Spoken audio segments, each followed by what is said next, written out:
Assalamualaikum. Hari ni kita masak udang masak baca guys ya. Okey, baca yang lagi kita panaskan. Okey. Bawang besar yang dah kita potong.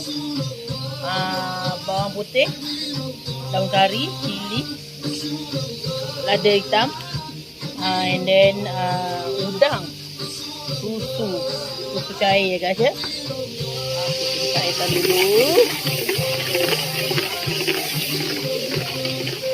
Cairkan.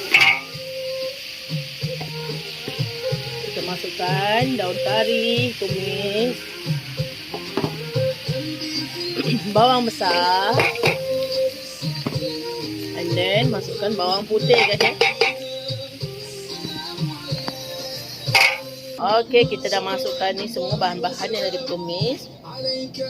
Garam, and then perisa.